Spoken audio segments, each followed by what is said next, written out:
Did we die? So this happened about a year ago, and I still think about it all the time. I don't really know how to explain it without sounding crazy, but it's the experience that sent me down the whole quantum immortality rabbit hole. Dear moderators, the story has a brief mention of drinking, however, I want to clarify that I was completely sober the whole time. About a week before the main event, my friend Morgan and I were driving, and a car cut in front of us and kicked up a rock. It hit my windshield literally right in front of my face. For a split second, it felt like the rock almost went through the glass and into my face, even though it didn't.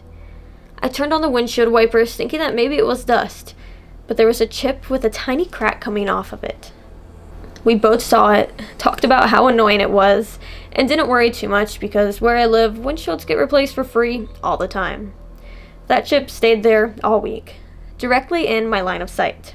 Fast forward to about a week later, I was supposed to meet Morgan for a night out, but I got out of work late, and by the time I got there, she was already a little drunk. I decided it was better to just drive her home first so I could relax and enjoy the rest of my night without worrying about her. It was raining pretty hard, and I was on the highway doing the speed limit. There were about 5 lanes, and I was in the middle lane with a bunch of cars behind me. I hydroplaned. I drive a sports car, and I have experience controlling it. I drift corners sometimes, so I know how it responds. But this was different. I started fishtailing across the highway within inches of the median multiple times, like back and forth all across the lanes. We ended up doing a full 180 and were facing the wrong direction in traffic, headlights coming straight towards us. As soon as the car stopped spinning, I booked a U-turn and floored it so we wouldn't get hit.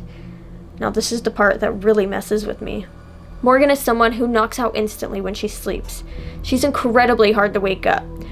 Like, you could be mid-conversation and she's gone. She wakes up in that moment with the gasps and says, "We got into a 9-car pileup." I just stared at her because that absolutely would have happened if we hit the highway maybe 10 seconds later. After that, everything felt off. While I'm driving, I realized the chip in my windshield is gone. Completely gone.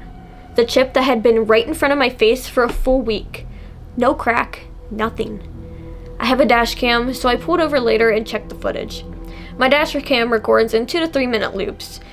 The entire loop with the hydroplaning and spinning, her waking up and saying that, is just missing. Not corrupted, not half there, just gone. Like it never happened. So that is the end of the story. Did we die? And as always, all credit goes to the authors, and I will have everything linked down below, so in case you are interested in reading the story for yourself, you can. This was another glitch in the Matrix story, and I think it's absolutely chilling, and maybe that they glitched and went into a different timeline where they didn't pass away, and then in that current timeline, the past timeline, they did get in a 9-car pileup.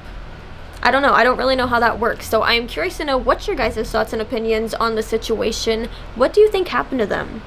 As always, if you like these types of videos, don't forget to like and subscribe and hit the notification bell so you'll be the first to know when a new video drops. My name is Natalie, and I will see you guys next week.